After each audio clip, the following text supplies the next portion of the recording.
Chicken on a stick.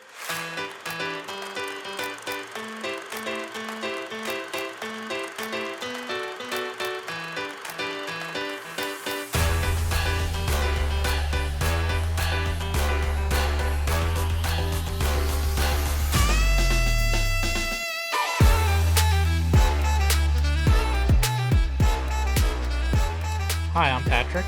I'm Maggie. And we are Chicken on a Stick. Welcome back to another episode. Welcome. This week's episode was my choice. Yep. And it is a movie that neither of us had ever seen. Mm-hmm. And I recently purchased a Steelbook Blu-ray Ultra 4K, whatever copy of it. And it's a movie I've wanted to see for a number of years. Mm-hmm. I've never got around to seeing it until now, and it's pretty, I don't know if I'd say legendary. It's fairly well-known, mm-hmm. fairly popular, and that's 1955's Rebel Without a Cause. Yeah. Which is an American coming-of-age romantic drama film about some confused teenagers in suburbia. Classic. Yeah. So we'll talk about that a little bit more in a moment. Woohoo. Well, I don't see what's so bad about taking a little drink.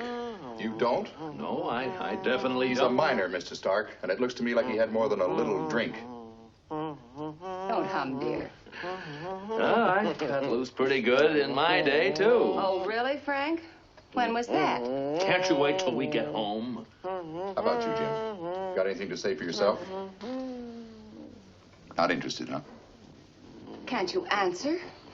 What's the matter with you anyhow? He's just loaded, honey. I was talking to Jim.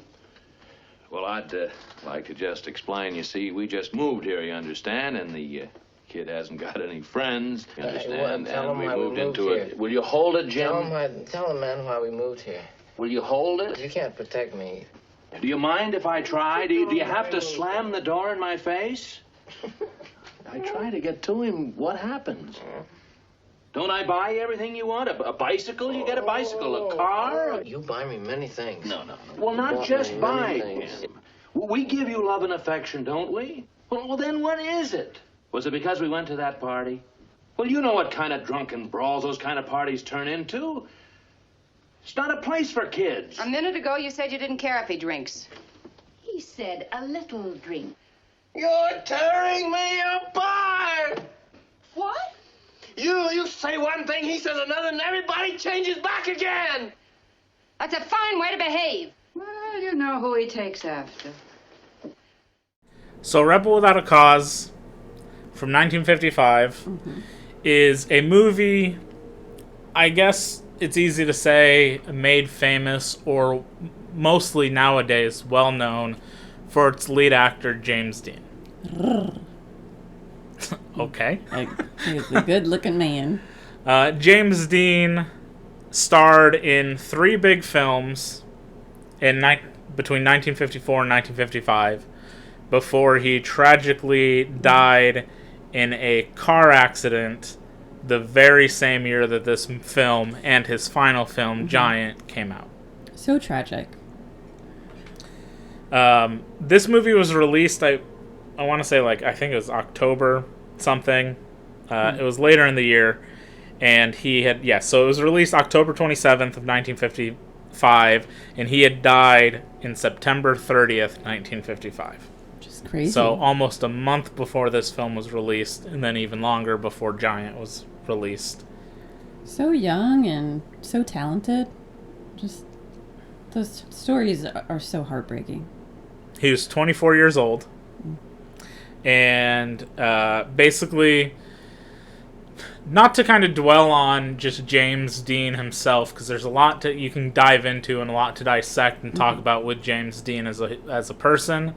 And that's not exactly what we're here for, but basically, he was driving a car that day with a passenger, and they were going down a street, And according to the other guy who survived the accident, they saw this car coming, and James Dean made a comment along the lines of, like, they see us, surely they'll stop. Right. And they did not. Alas, they did not. So he died. He died basically just right away, more or less right away from the crash. Very unfortunate. He was only 24 years old, and he could have potentially gone on to be, huge. Oh, for sure.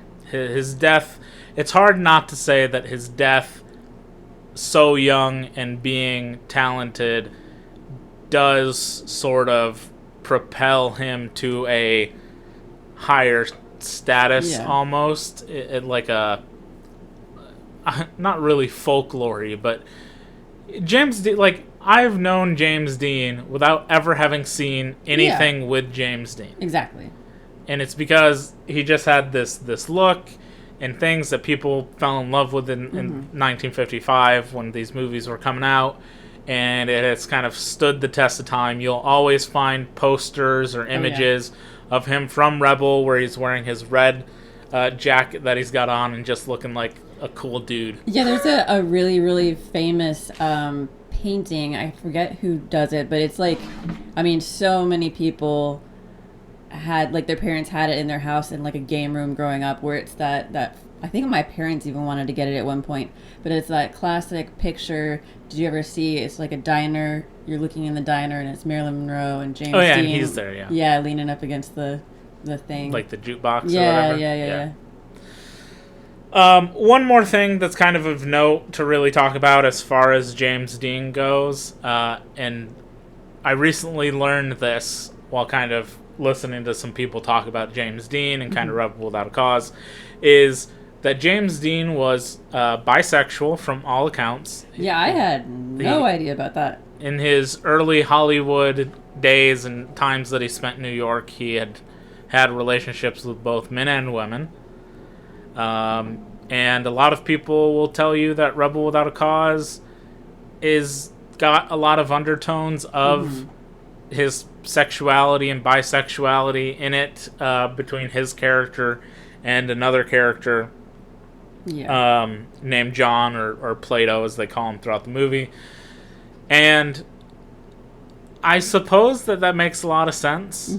It's very interesting to think of in 1955 what that would have been like. I mean, people now are still shitty. I mean, people to this day still are like, bi's not a real thing. Yeah.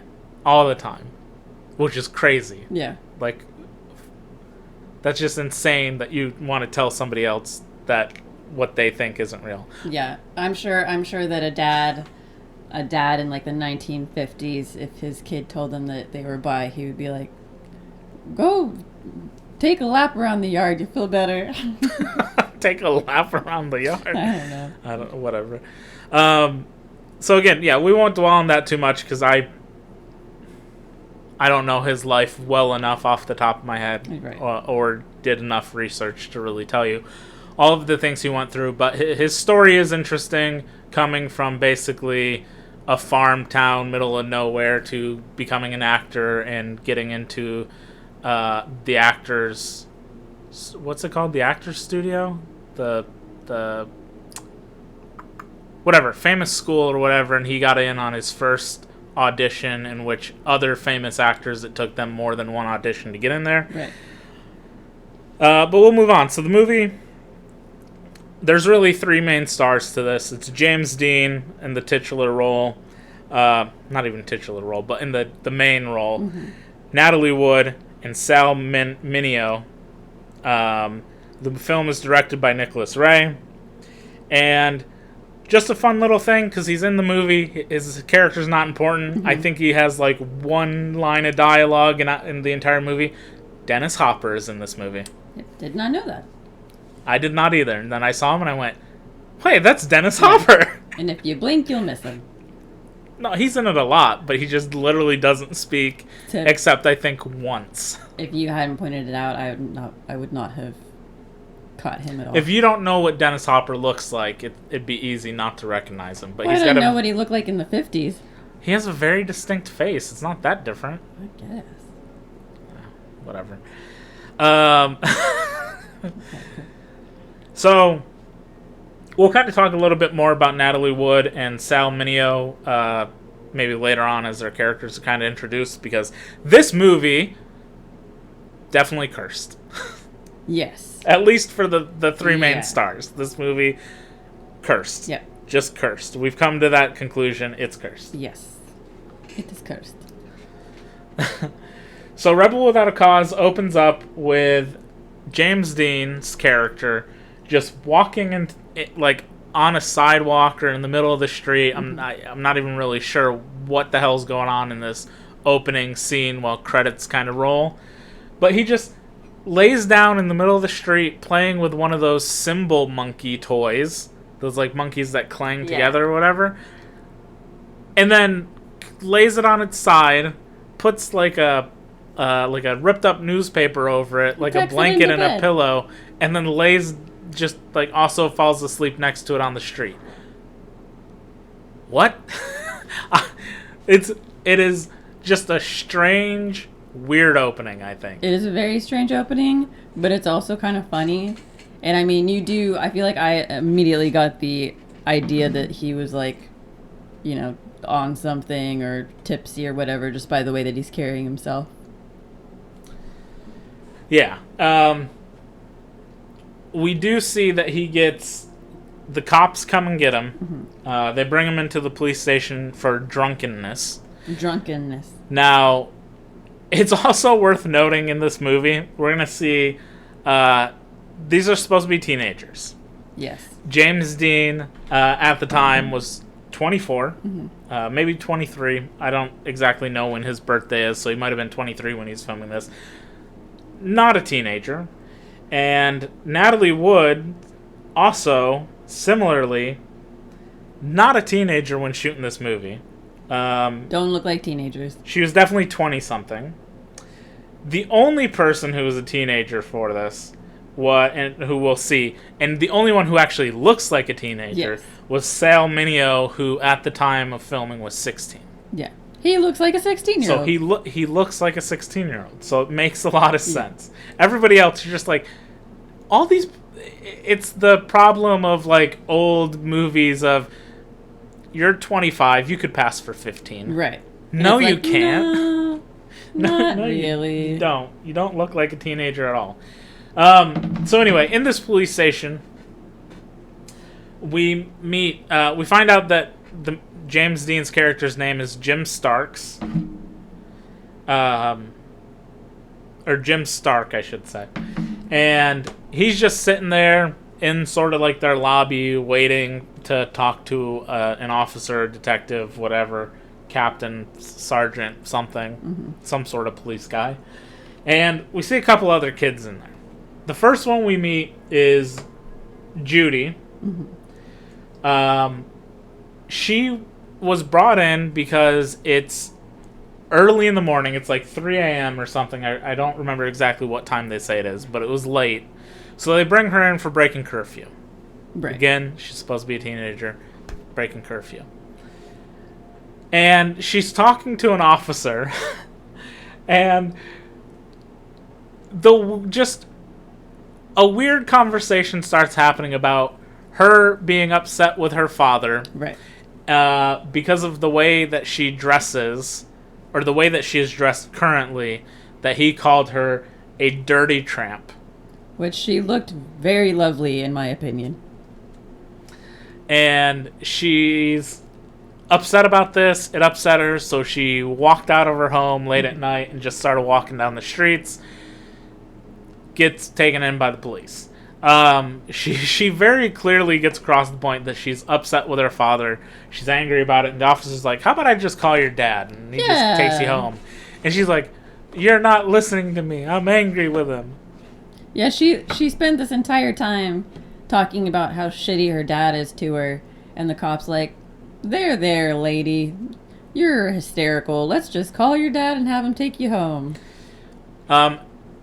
while she's like crying in the corner and being upset, the officer does eventually go, okay, well, your mother's gonna come get you. Yeah. And then she's even upset about that. Like, why is my mother coming? I thought you said my dad was gonna come. Emotionally confused teenager. Very confused. To me, confusing, weird writing. Very weird. Cannot relate. What is a dad? How does that work? Before we move on to talk about the curse of this movie, which I'm just going to call it a curse. I don't think anybody else considers it a curse. Mm-hmm. But it seems too coincidental that what has happened, and you'll kind of understand. So James Dean dies very young in a tragic car accident before the movie releases. Natalie Wood makes it a number of years later. She makes it to 1981. Mm-hmm. And then drowns out in the ocean in a very bizarre story that involves Christopher Walken. Very random. Yeah, so basically, even to this day, she's just listed as having more or less died under mysterious circumstances at the age of 43. She had been on a weekend boat to an island. On board was her husband, Robert Wagner, and also, again, Christopher Walken was there. And she just went overboard somehow. Nobody really knows all the facts or hasn't shared them or whatever. And then they couldn't find her. I feel like I read somewhere or heard somewhere too that it was like a real stormy night that night. So, I don't know. Basically, other than the fact that she drowned, many of the circumstances are unknown. For example, it's never been determined how she entered the water. But they found her body. Yeah, they found her body the next morning at 8 a.m. Gotcha. 1 mile away from where the boat was. It's interesting. Yeah, it's very strange circumstances. Very strange. To say the least. I remember thinking, Christopher Walken, what? Bizarre. Yeah. Don't go on boats or ships. Yeah. We then get to meet a third character, our third lead of this movie, who's also at the police station. But with him is a housekeeper, maid lady who is sort of taking care of him. She's like a nanny maid live-in person. Yeah, I think she's just a housekeeper or something. And this is Sal Mineo. And his character, John, who does end up eventually getting called Plato. Plato. First off, what the fuck is this character? We get introduced to him, and Jim is trying to be nice by giving him, he's got like a blazer on, and he's like, right. Oh, if you're cold, here, take my blazer. And he wants to give it to him, be kind of friendly in his drunkenness. And the character says no. But then he goes in and he's talking to the officers, and the conversation goes, So, John, why'd you shoot the puppies? I remember, just they said that, and I feel like I did, a slow turn to you, what did he just say? Why did you shoot the puppies, John? Shoot the what? So we just have a kid who straight up murdered some puppies just because. On his birthday. Just because. And nowadays, that might bring up a number of red flags and also probably get you into a lot of trouble. I guess in 1955, no one gave a shit. Animal cruelty or whatever probably was not much of a thing. Who knows? What'd you do today, son? I shot a box of puppies. Oh, nice. Pass the potatoes. The officer does ask if he had ever seen a psychiatrist, to which John just goes, Oh, you mean a head shrinker? Yeah, I've been to one of them. A head shrinker. Weird. Just weird, crazy. Not phased at all. Crazy stuff. Now, this characters played again by Sal Mineo. And to round out our cursed movie, Sal Mineo survived until 1976. Yep. He was 37. And in 1936, on February 12th, 1936. That's not right. That's not right. On February 12th of 1976, Mineo returned home from a rehearsal for the play P.S. Your Cat is Dead. After parking his car in a carport below his West Hollywood apartment, he was stabbed in the heart by a mugger. Mineo was found lying and bleeding profusely in the parking alley by neighbors who had heard his cries for help, but he was only able to walk a few steps, after which he collapsed and died immediately. That is just wild. His murderer was a young pizza delivery man with a long criminal record, was convicted and sentenced in March 1979 to 57 years in prison for killing Mineo and also for committing 10 robberies. Although there was confusion that existed about as to what witnesses saw in the dark, Williams claimed to have had no idea who Mineo was. Because there is a lot of thought, because Mineo was a gay man, that maybe this was a hate-related crime, but nobody's... The story seems to be that he was literally just mugging people and kind of wrong place at the wrong time situation. Even still, 57 years, that's it? For killing someone? Well, after several years... oh, sorry, not that part. Williams was paroled. Williams is the murderer. Right. That's just the last name. He was paroled in 1990 after serving 12 years. So so crazy. For stabbing somebody to death, he did 12 years in prison. Golly. Yeah. There are people that have done a lot less for a lot more. Yes. So we have tragic car accident, violent, random act of violence, murder, and then mysterious drowning to the three leads of this movie. Just bonkers. Definitely cursed. I believe that. It was something. There was something in there. So after this, we do find that Jim goes in to talk to one of the officers, and he finds something that Judy had dropped. I originally thought maybe it was like a matchbox or something, but it was a compact, a makeup thing. Yeah, it was a little makeup compact. And he starts talking to the officer, and then his parents show up. His father, his mother, and his father's mother, so his grandmother. Right. And we get in this scene something that I don't know if this was famous before or has just sort of retroactively became famous, or is even just completely overshadowed. But in this scene, while he's talking, his parents are kind of going back and forth. His dad wants one thing, his mother wants one thing, and he says, "You're tearing me apart! You want one thing, you want another thing." This scene feels like it should be well-known or famous. But if you say, "You're tearing me apart," everyone's going to go, "You're tearing me apart, Lisa!" Because they know it from The Room.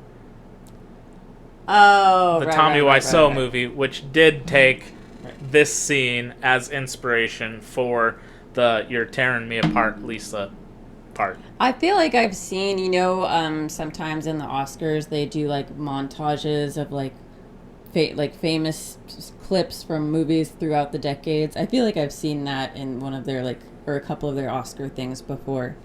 Like another one of those. There's a couple of times throughout this movie that I'm like, oh, that's what that's from. And that was definitely one of them. He just had quite the outburst. Yeah. Which is hilarious because, again, I don't know if I knew this scene at all before or even after I knew the stuff with The Room, Right. because The Room is so stupidly popular for being a bad movie that I knew the line of "You're tearing me apart, Lisa," not this just "You're tearing me apart" part. Oh, hi, Mark. Yeah, that's not in this movie though. Hi, Mark. So basically, Jim went out drinking because his parents drive him crazy, and the officer takes Jim aside or asks the parents to leave the room, and he starts to kind of have a heart-to-heart with him. Clearly, the officer kind of wants to help Jim. Again, nobody cares that a minor's drinking out in the middle of the night, whatever. And he asks, while they're talking, Jim asks to just get locked up. Yeah. And we learned that he recently moved to this town from a previous town. He says that he was forced to move by his parents because he roughed up a kid for calling him a chicken. Mm-hmm.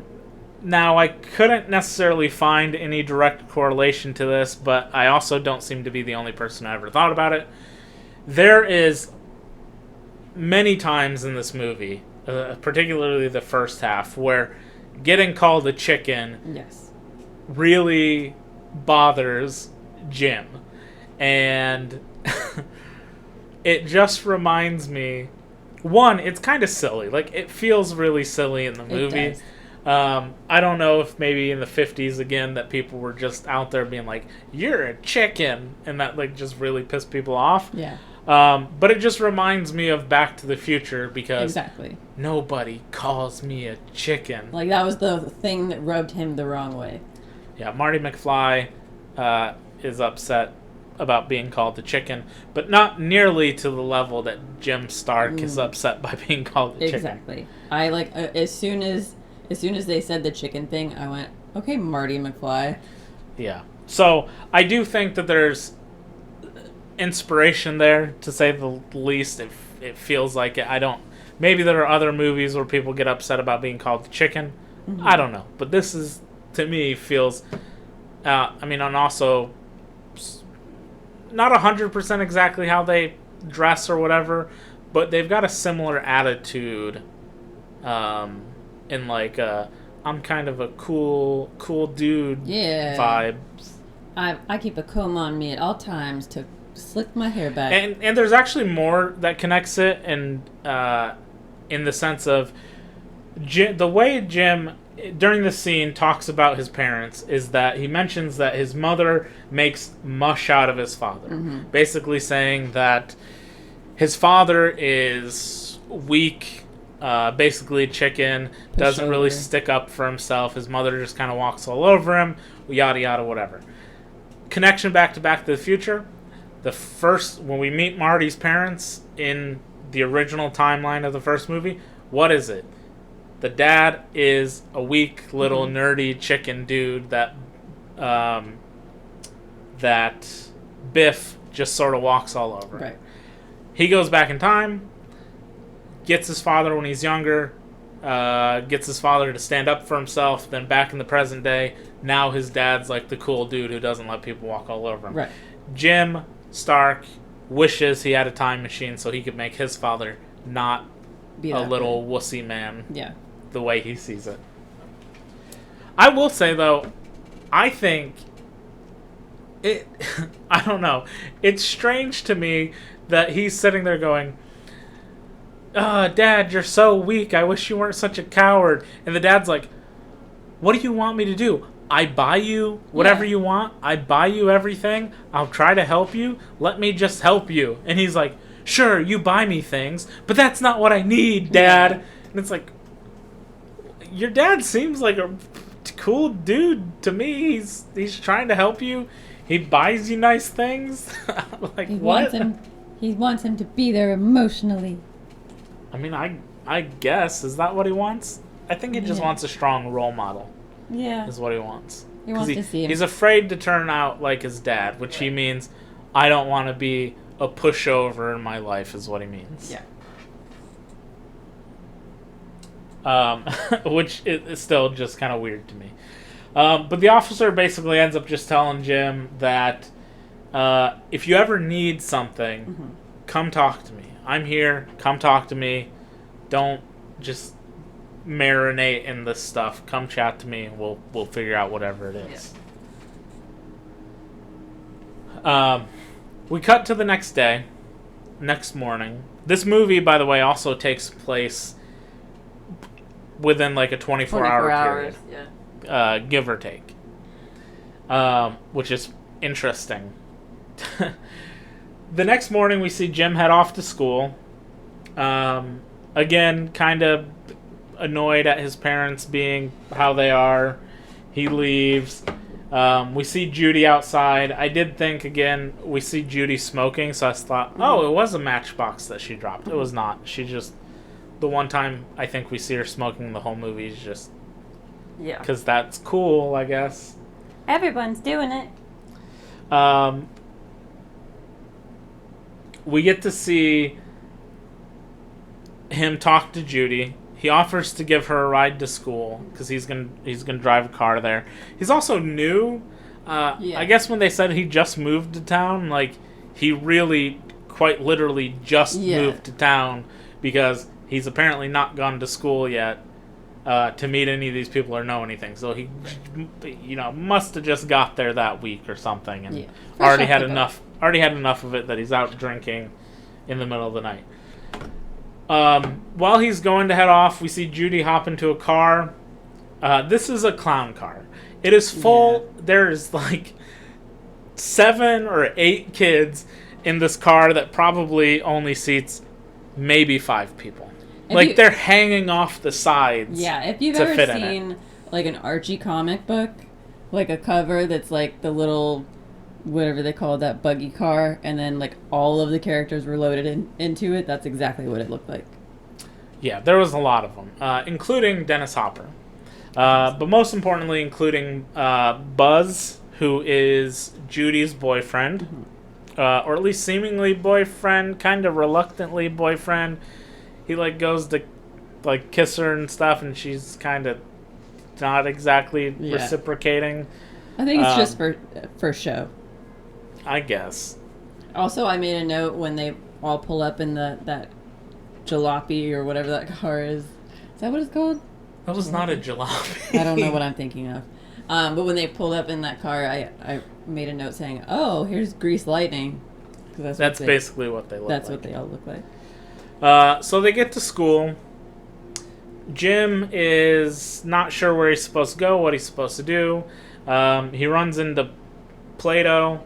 But the most important thing is we see on the wall that there is a field trip happening that day. Mm-hmm.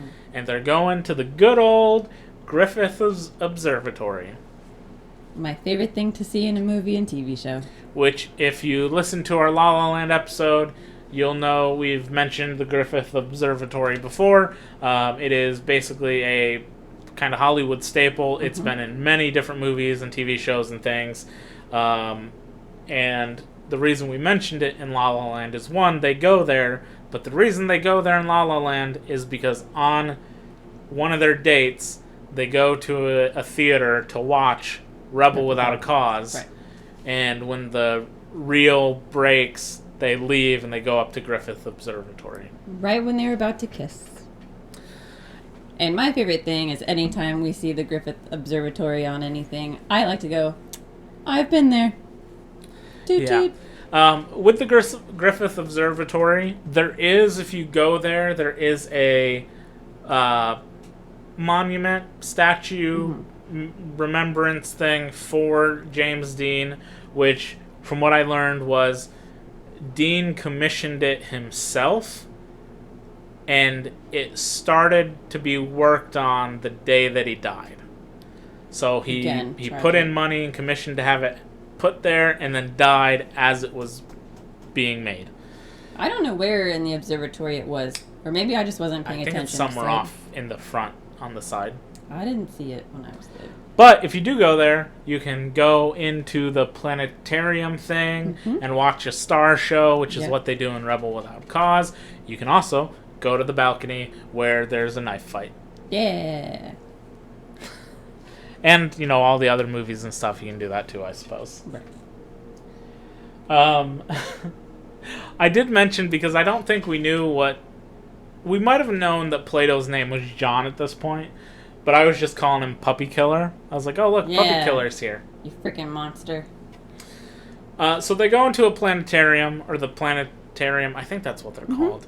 And Jim, again, not really knowing people, sees the group of kids that we saw in the car earlier, including Judy, her boyfriend, and Plato, and he kind of sits in the middle, and they're all kind of watching this star show, and the guy instructing it is like, oh, you see this constellation? This is Crab. You see this one? This is the Bull. And they're kind of making jokes under their breath, but the best part is when he's like, oh, and this is Taurus, the bull. James Dean just goes, Just out loud. And, like, nobody laughs at it. It's so funny because at this point in the movie, I'm like, so he's kind of like an introverted extrovert. Like, he's to himself, but also he's outgoing at the same time. Like, he is not going out of his way to make friends, but then he cracks a joke in a room full of people, a class that he hasn't met before. Like, I don't know, it was very ballsy, and it didn't land, I think, the way that he thought it would land, because they kind of made fun of him rather than laugh with him. Yeah. They also apparently just didn't find it funny, because now they really just want to beat him up and be mean to him. Because Plato thought it was funny. Plato did find it funny, but Plato also needs friends. Yeah, he does. I think he's a little bit jealous of the big popular group. Yes. But also, when you shoot puppies, who wants to be your friend? You're not the most popular guy in town. So after the show, they go out. We see James. I keep wanting to say James. Yeah. We see Jim kind of sitting on a ledge overlooking where his car is. And we see the little gang of people standing around his car. Plato tries to just tell him, like, hey, just don't, they suck. Don't be friends with them. Don't mess with them. You'll be fine.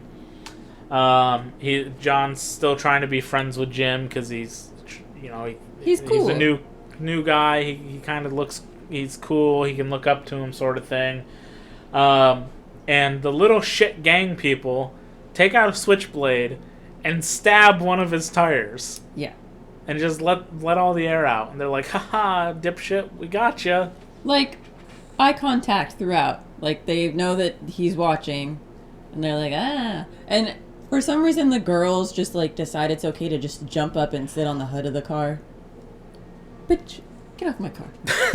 The best part of this is Jim walks down there, and he's kind of giving them a, like, I don't give a shit attitude. Yeah. And he goes to his trunk and pulls out what is essentially a tire iron. Yeah.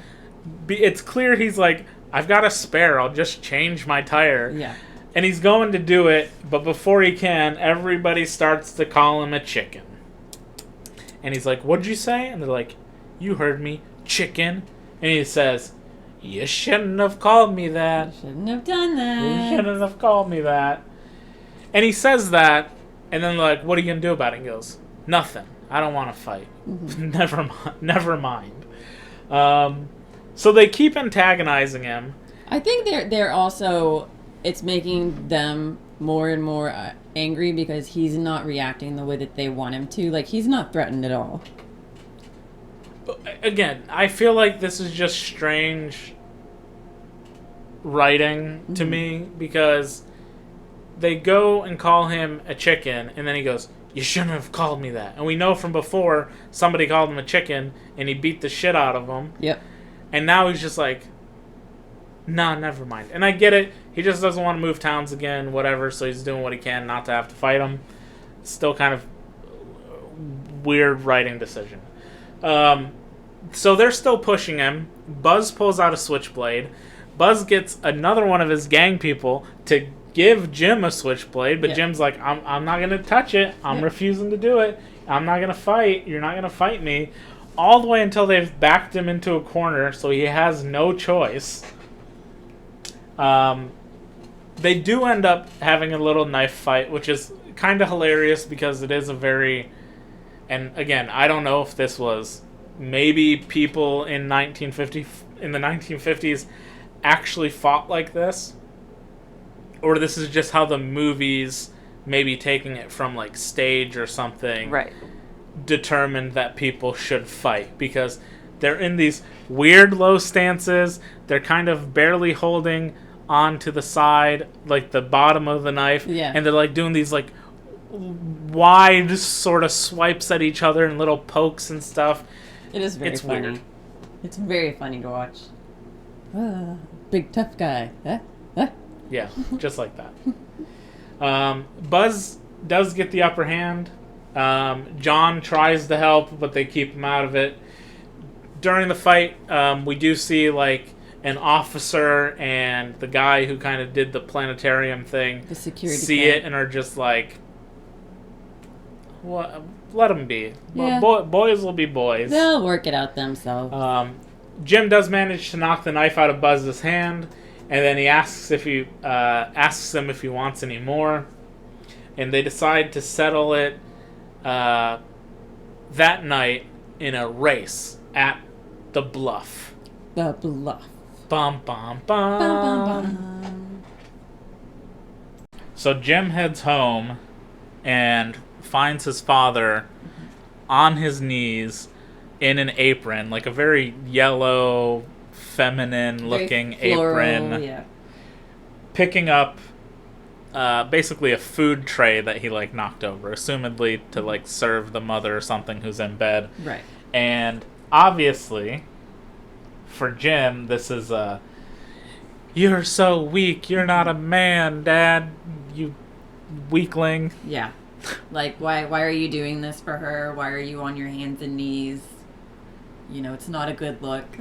And to be fair, earlier, I kind of forgot to mention this. When he was first talking with the police officer, he literally says, "I wish he would just turn around and sock her one day and put her in her place." Yeah.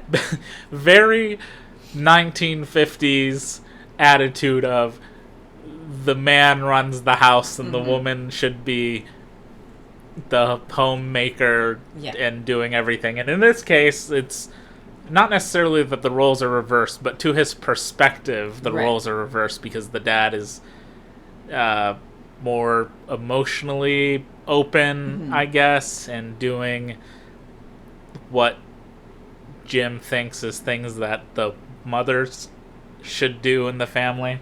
Yeah, I feel like he said something along the lines of, like, she really gets onto him, and I hope one day she gets onto him so bad that it drives him over the edge, and then he, like, pops her one. Which is insane. It's so dumb. What a weird thing to think. We then get to cut to Judy in her home life. Right. This again, these children are weird to me. Very, very weird. Her family's sitting down to like have dinner, and we get to see her mother and her father just looking like some normal people. And she walks up and just straight up kisses her father on the mouth, and he like basically pushes her back like, "What are you doing?" Yeah, like coils back. Like she goes full on lip to lip kiss. And yeah, what are you doing? He says something along the lines of, I stopped doing that with you like some time ago. Like you're basically an adult now. Yeah. We shouldn't be doing this sort of thing, or we don't need to be doing this sort of thing. Right. And it's just it's very awkward and weird, and she gets upset about it, and it's sort of confusing. Like I can't imagine any I don't know how old they're supposed to be exactly, but 16, 17, 18-year-old wanting to do that or feeling like unwanted or unloved because their parents aren't doing that to them anymore. It's very strange. It was very weird because she tries to justify it like, "But Daddy, you know that there's nothing wrong with that. I love you." And then I don't know why she takes this as, "Wait, let me try again." And then she goes to kiss him on the lips again, and then he slaps her in the face. Yeah, he slaps her, she runs off crying, and the dad's just like, am I doing something wrong? Like, what the fuck is going on?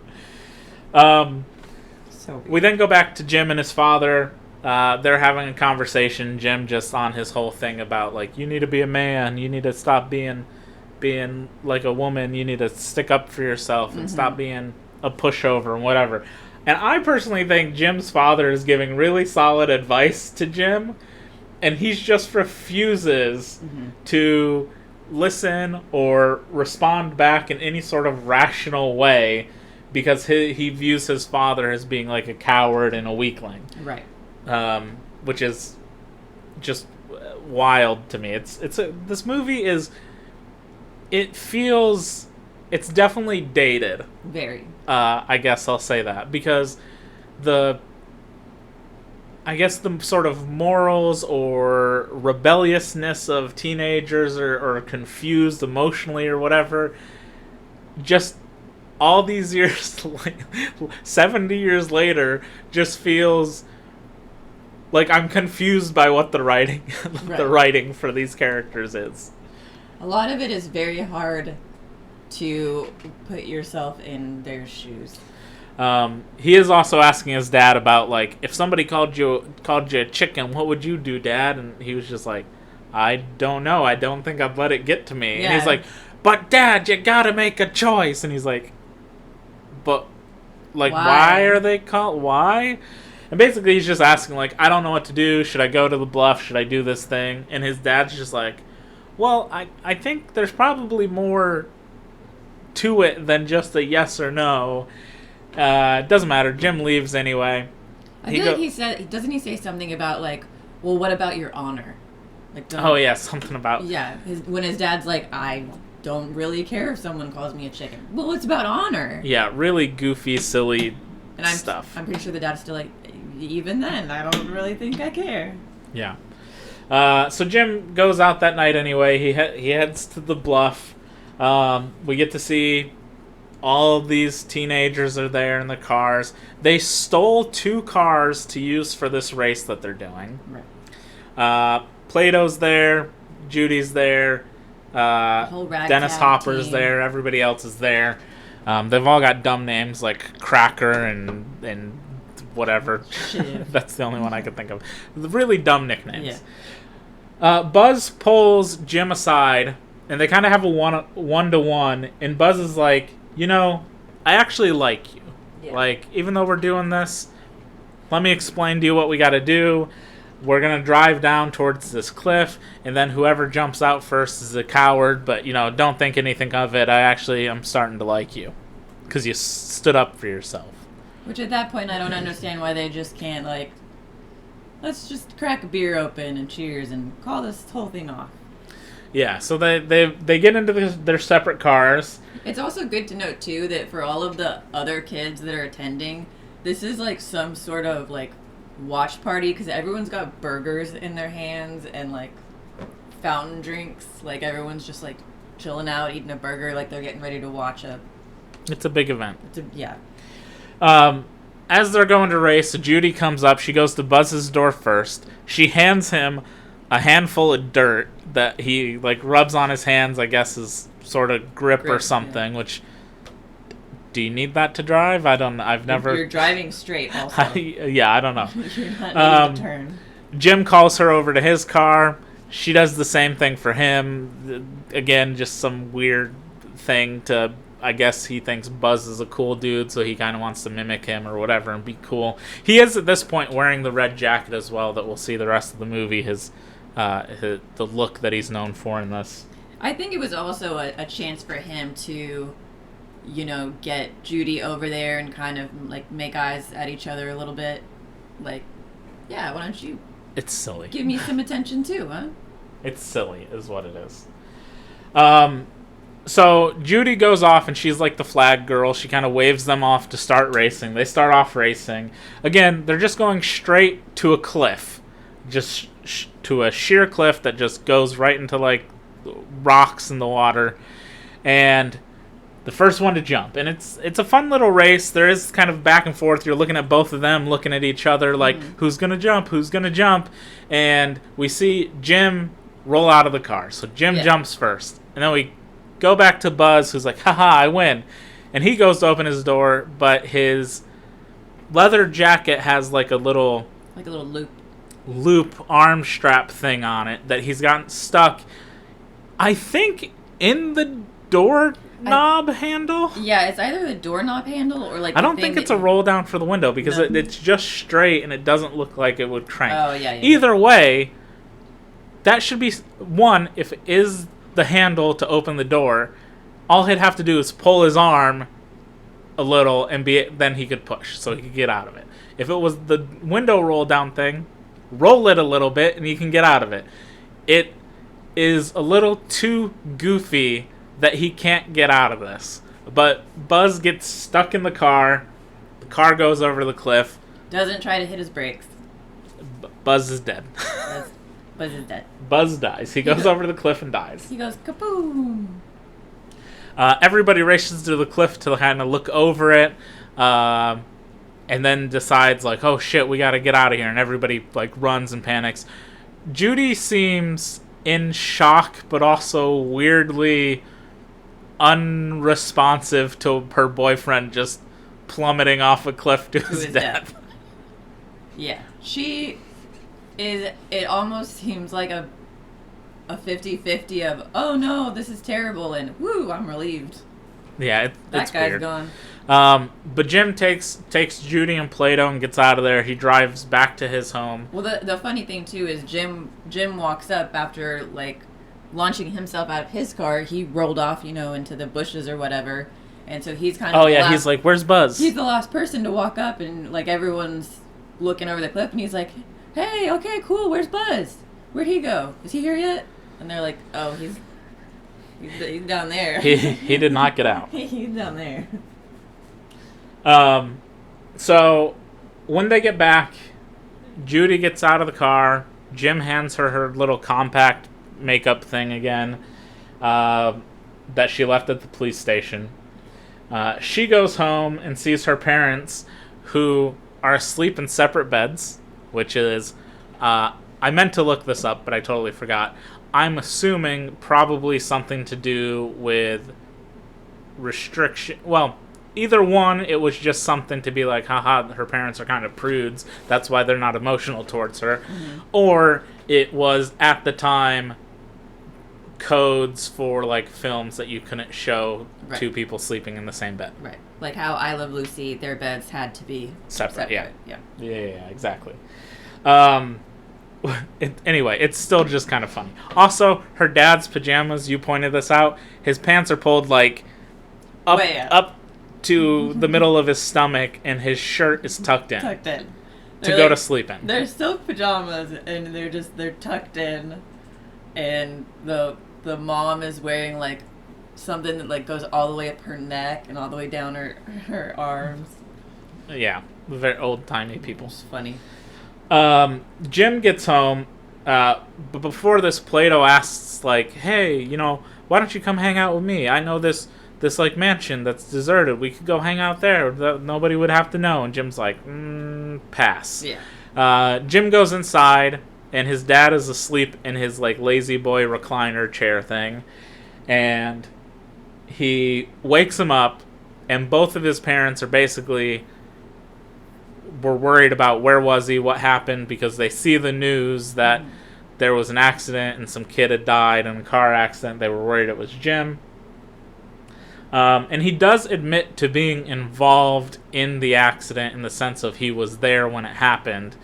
And he now has a whole sort of breakdown of, like, I want to do what's right and go to the police and tell them what happened and blah, blah, blah. And his parents are just like, how about no? Yeah, don't do that. Yeah. Just, like, it's good that you want to do the right thing, but maybe don't rush to conclusions to be like, it was my fault, I did it. Because, one, you didn't actually do it. Right. You just happened to be there. And I think the mom makes a point, like, well, if you go and do that, but none of the other kids are going to come forward, that all of it's going to fall on you. Yeah, and there's a whole back and forth where he's trying to get his dad to sort of support him and back him for doing the right thing. And at this point, I do sort of agree with him that maybe he should just do the right thing, or at least he knows to do the right thing. But again, his parents are just trying to protect him. He's trying to get his dad to stand up to his mother again, and the mother asks him a question, and he goes, "Answer her, Dad." It's like, but she asked you a question, not your father. What? The mother has a great line here that she just throws out randomly. She just throws out, "I almost died giving birth to you." Like, okay. I thought that was so hilarious. What a good thing to put on your child. Yeah. How dare you? Don't turn yourself in. I almost died bringing you into this world. So funny. Jim he also almost chokes his father out at this point. He attacks his dad and starts choking him, which also seems like an overreaction to everything that's going on. Just a little bit. But Jim eventually leaves, and he does go to the police. And the best part is when he's leaving the house, he also kicks this random painting that's on the floor. Yeah, that was. He just dramatic. Kicks a hole into it and then leaves, which is wild. It's showing that he's still a kid inside. Like, he's throwing basically a temper tantrum at times. That is what he's doing, yeah. While he's going to the police station, we do see 3 of the main gang member people that we've seen coming out of the police station, and they sort of talk to Jim for a second. Basically, they seem afraid that he's going to say something that's going to incriminate everyone, mostly to stealing the cars, and then they'd get in trouble, that sort of thing. So they want to stop him from doing that. But he still goes inside, and they realize they can't go inside and do anything because there's the police, so they just leave.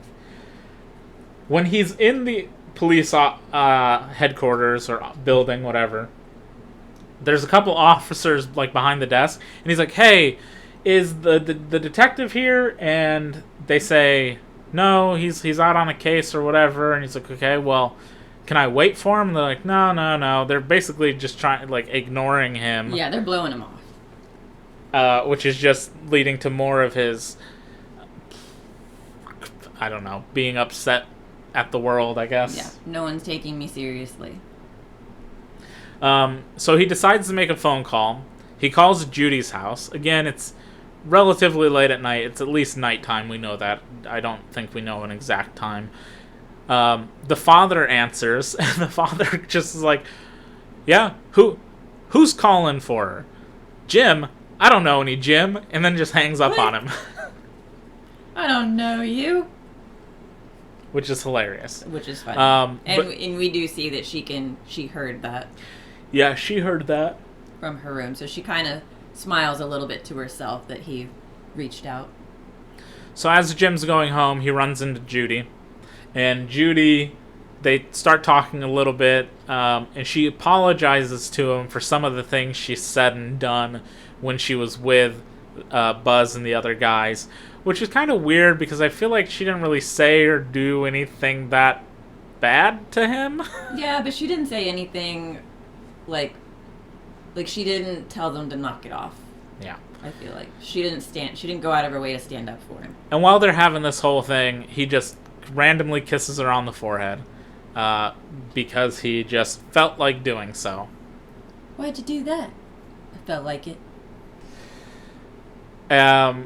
Which is, again, just a very weird situation going on, but it's kind of it's cute, I guess. It's cute, and his mannerisms are really cute when he's around her too, because they're kind of bashful and coy, but also a little daring at times. Yeah, very. Very cute little mix. So the gang members are out on the town trying to figure out where Jim might be so they can go get him. They see Plato, and they jump him They just jump him, thinking he's going to know where Jim is. They kind of beat him up. He does drop this little, like, notebook. And the notebook is where he's been writing down, like, information about people, including their address. So they get Jim's address from it. And Plato runs into his house. Upstairs, again, in this big house. His family's rich, but his parents aren't there. Goes upstairs, takes a pillow off of his bed, grabs a gun that he had, and leaves. And his housekeeper lady is just like, John, what are you doing? No, John, don't do it. Don't shoot any more puppies, John. And he's just like, ah. We go back to Jim's house, and there's some commotion outside, and Jim's mother's like, Dad, go take a look, figure it out, what's going on. And he goes downstairs, and there's nothing there, and there's a door. So he goes to look at the door, and when he opens the door, hanging from the door frame, or just above the door frame, is a chicken.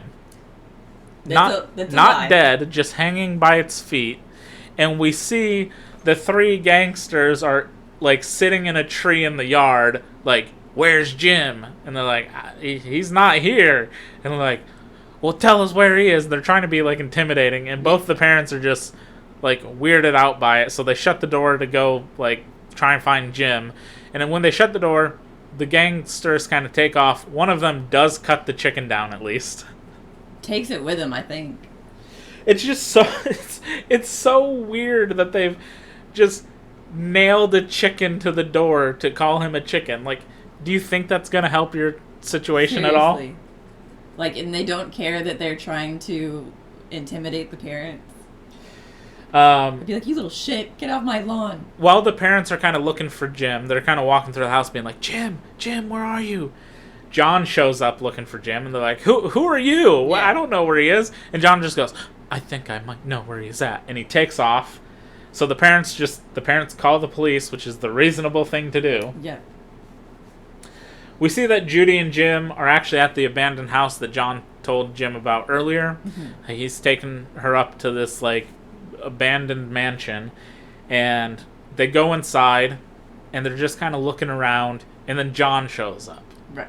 So they let John inside, and then they start to just, like, act like normal sort of teenage kids. They're sort of playing around, having fun. Jim and Judy are sort of acting like a newlywed couple who's looking at this house to potentially buy. Right. And John's being a real estate agent who's telling him about, like, how big the mansion is, and are you planning on having kids, and there's, like, this pool, and blah, blah, blah, and all this stuff.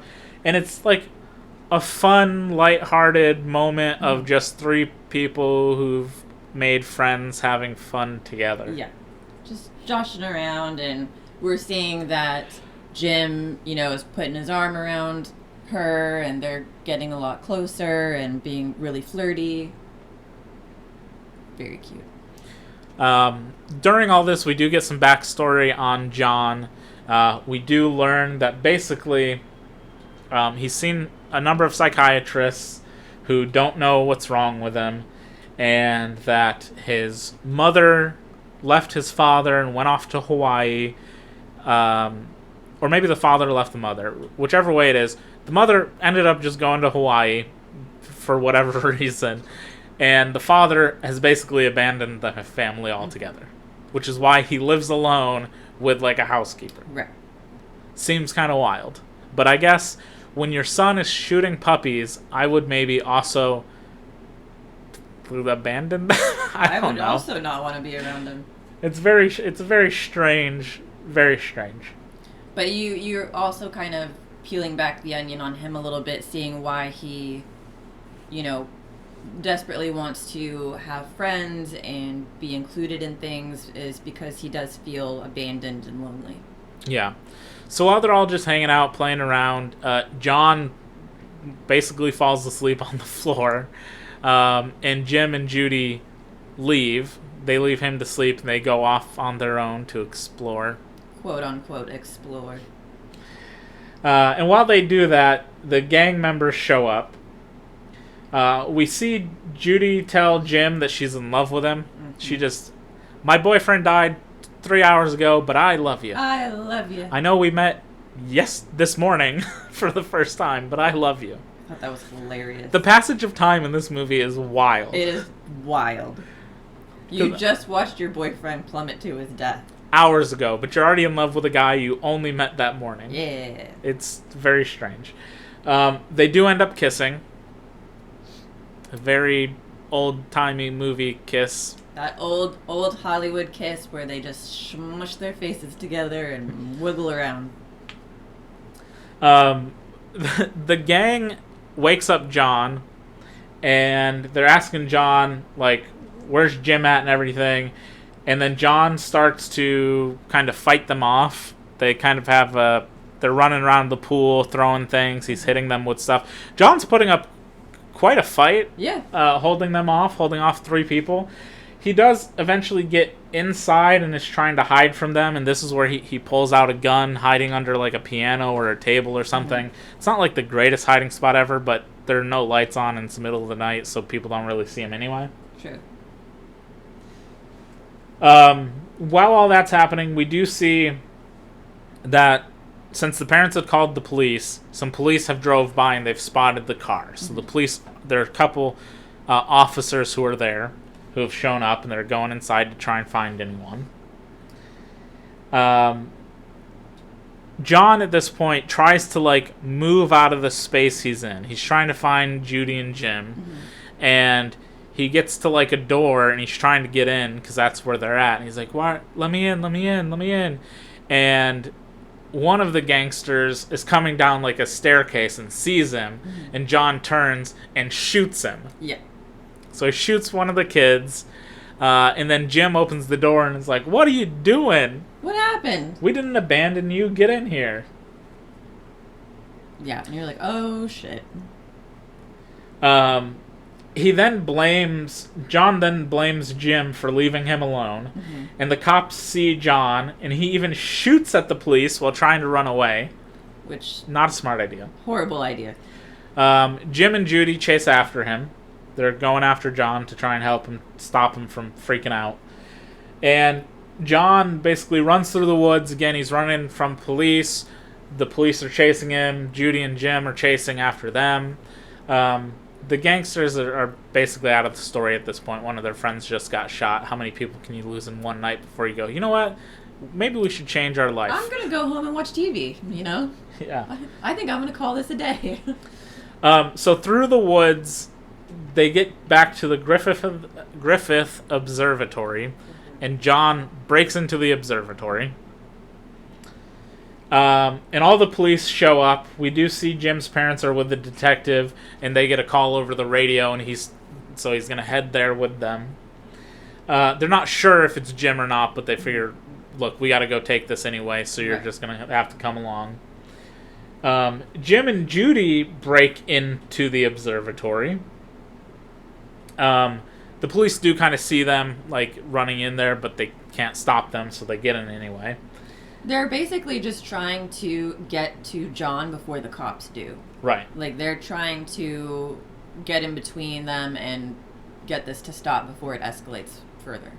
Because killing one person is not too... and shooting at the police is not too far of an escalation. So they get into the planetarium thing. At least I think that's what it's called. I've called it that the whole time. It's been a long time since I've been to one of these things. Yeah. Planetarium. Jim goes in there and he confronts John. And they're kind of talking, and he's like, look, we didn't leave you. I promise we weren't going to abandon you. We were just looking around while you were asleep. And he kind of lulls John into feeling safe and secure. He gives John his red jacket. He's like, here, take this. Can I see the gun for a second? Mm-hmm. And he does manage to get the gun from John, and very quickly when John's like zipping up the jacket, he unloads the magazine from the gun. Puts it in his pocket. Hides it so that he doesn't have bullets left, and then gives the gun back to John. Right. Because John asks for it back. Yeah. He said, I'm just going to hold it for one quick second. And...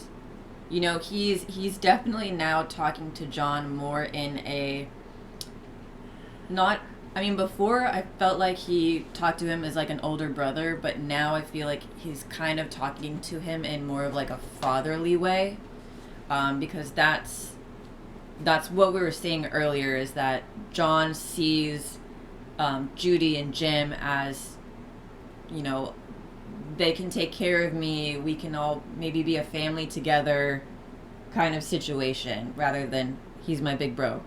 So I get from this point that Jim is kind of talking to him and assuring him, you know, hey, everything's going to be okay. We're going to take care of you. Nothing bad's going to happen to you. Just, you know, just trust us. Yeah. That's basically exactly what it is. Mm-hmm.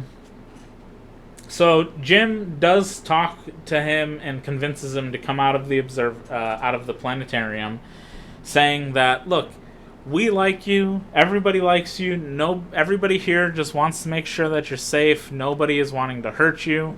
So just come out and everything will be fine. So they start walking out. He sees Judy, basically, again, kind of reassuring sort of things. Like, yeah, we like you. Everything's fine. We're going to be cool. Don't worry. They get over there, and John does bring up, like, that it's too bright because the police have put spotlights on there. So Jim calls out to the detective and he's like, hey, look, we got him, but can you turn off the lights? We'll come out. Just turn the lights off. We'll be fine. So they dim the lights to show, you know, trying to be like, see, they like you. Everything's fine. We're fine. John is very, he's kind of spiraled, I think, in his head. So he's very nervous, very on edge right now, and he's assuming that at any point something bad is going to happen to him. So he's not trusting of anybody. He doesn't like the lights. He doesn't want too many people around. And basically Jim is trying to get the cops to be like, hey, let us handle this. Right. You know, trust us to get him calmly out. And as they walk out, John does see that it's the police, and he starts panicking, like, they're not my friends. Mm-hmm. He pulls out the gun. The police see that. They turn the lights back on.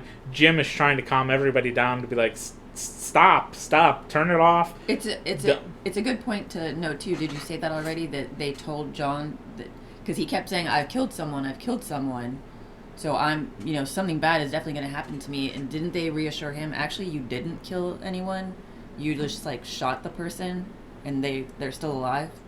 Yeah, I think so. They're like, I feel like, I can't remember if it was a cop that yelled at it or Jim said it, but someone was like, hey, you didn't kill that guy that you shot. He's at the hospital. He's going to be fine. So, like, stop thinking that you've crossed this threshold that you can't come back from. Look, you shot some puppies earlier. Well, you're already a crazy You don't person. have a good track record, but at least they're trying to tell him the guy's not dead that you shot. Right. So while all this is happening, the police do turn the lights back on, and John, in his sort of heightened, panicked state, tries to run, and the police shoot him. And Jim, the whole time, has been trying to yell, like, it's not loaded, I have the bullets. Yeah. And when he gets shot, I do really like this scene, is he's holding the magazine, and he's like, I have the bullets! Yeah. Like, why did you do that? Why didn't you just, like, let us, like, calmly do it? We could have figured this out.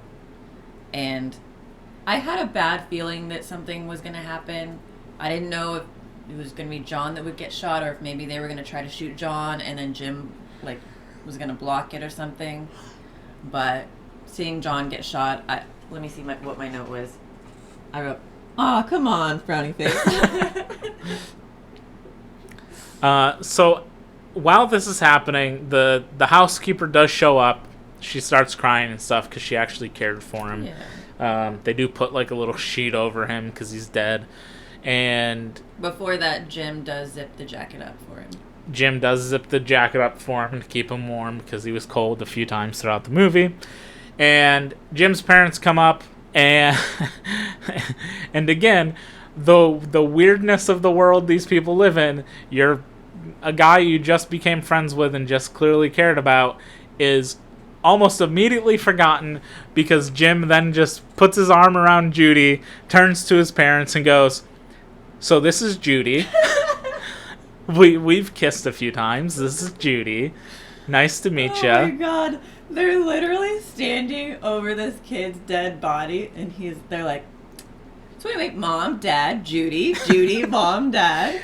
And then Dad promises that he's gonna be better.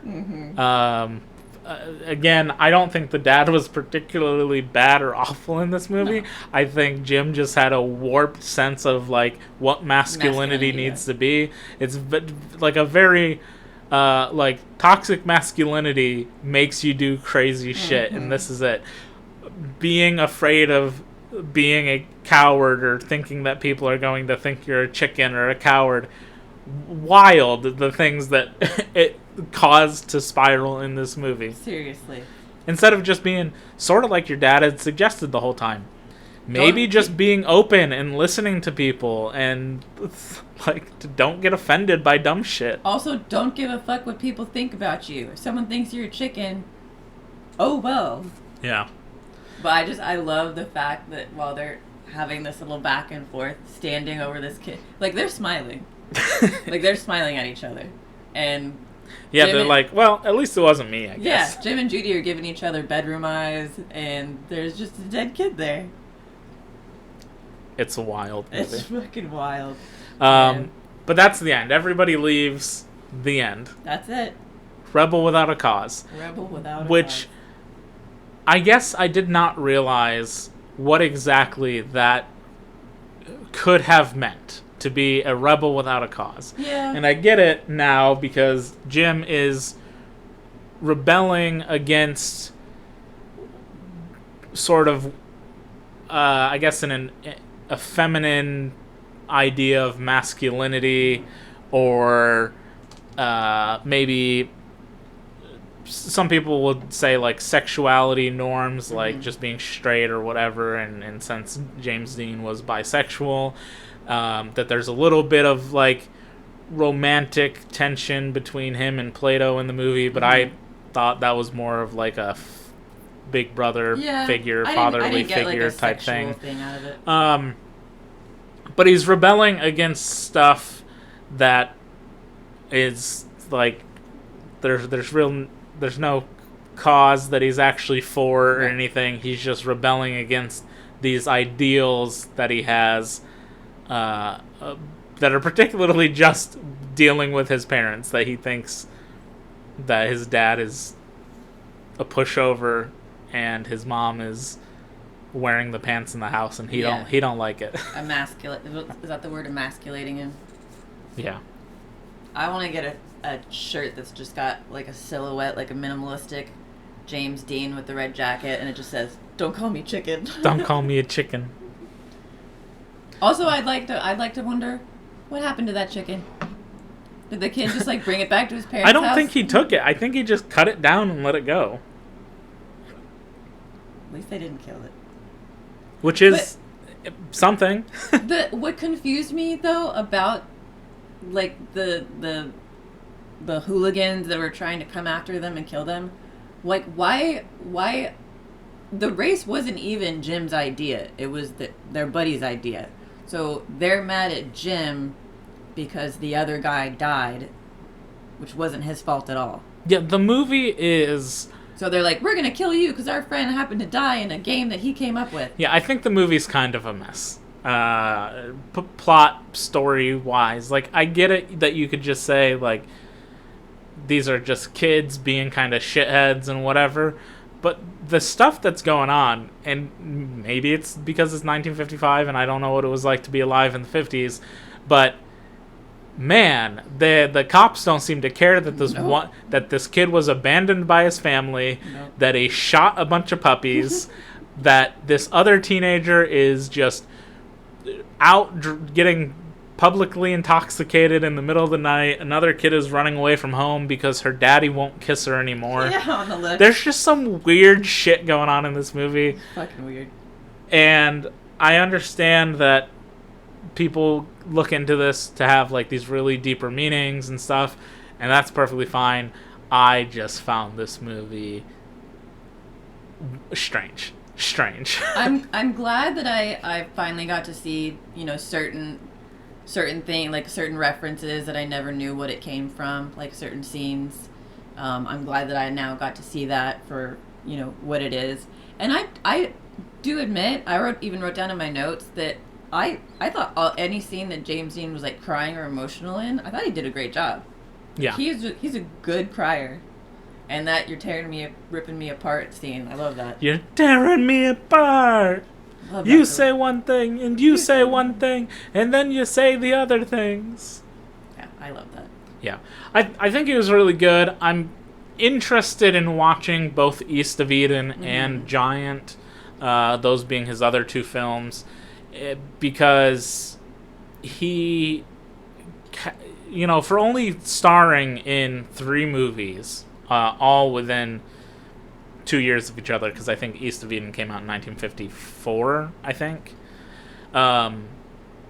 It's curious that with just the 3 movies, he left such like an indelible mark on history.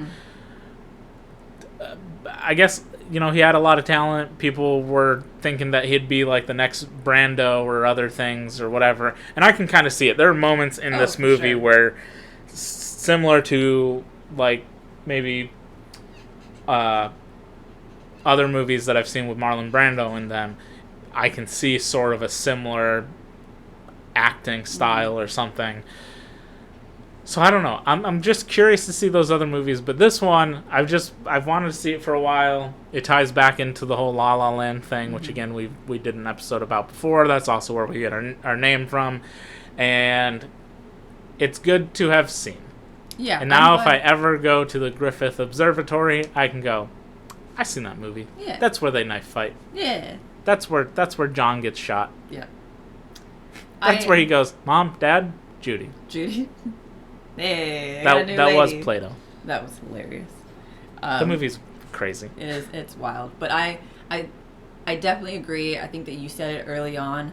I honestly do feel like that had he not, tragically died so early on in life, that he would have gone on to do so many movies. He probably would have been acting well into his old age, like a lot of the, older Hollywood people. I think he would have gotten better and better and had a really, really successful career. So it's really unfortunate that his life and career was cut short, but it is really cool that he is so cemented in, Hollywood history. I mean, likely he would, if he did not die in the car accident, he likely probably would not have still been alive. Because I think he would have been roughly 100 years old or something, so he probably would have, but he could have still been alive and around and doing things while we were growing up. For sure.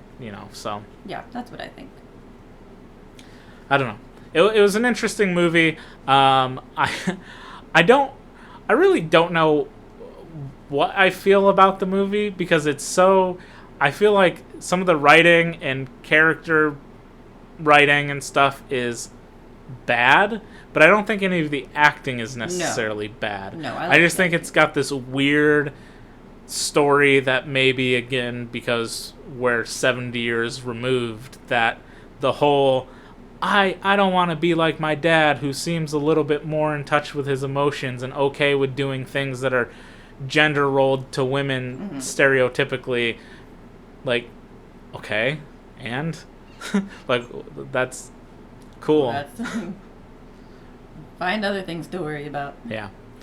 But that's Rebel Without a Cause. I think it was a good pick. I'm glad I watched it. I think it's worth watching maybe once, just because, again, James Dean has, like, just his look is very recognizable and classic, and has some history in cinema, and I'll search out East of Eden and Giant. I want to watch those. He's also, not for Rebel, but with both East of Eden and with Giant, he was the first actor to posthumously be awarded a nomination for Best Actor, which was for East of Eden. And then when Giant came out, so that would have been the Academy Awards in 1955, was for East of Eden, which came out in 1954. 1956, he got a second nomination for his role in Giant. also released posthumously.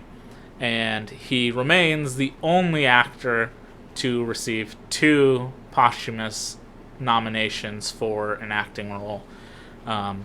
Because obviously it's a very set circumstance that you'd have to end up in to have that happen. Right. So, could it ever happen again? Sure. Is it likely? Probably not. But I do want to see them, especially Giant, because Elizabeth Taylor's in that. Elizabeth Taylor. But yeah, thanks for listening. Yeah, thank you. We'll be back again next week with a Maggie pick. Yeah, my turn. So yeah, wherever you're listening to this, give a like, a comment, rating, feedback, any of that sort of stuff. Share it everywhere, all that. If you've seen the movie, leave a comment what you thought of it, or if you plan on watching it. Let us know down below. Yeah, and you can find us everywhere at either COAS_podcast or Chicken on a Stick podcast on Twitch. Every Friday we do some sort of stream where we talk about a movie we saw or whatever random stuff we're doing. Yeah, it's a fun time. Come hang out. So, thanks for listening. Thank you. Bye. Bye.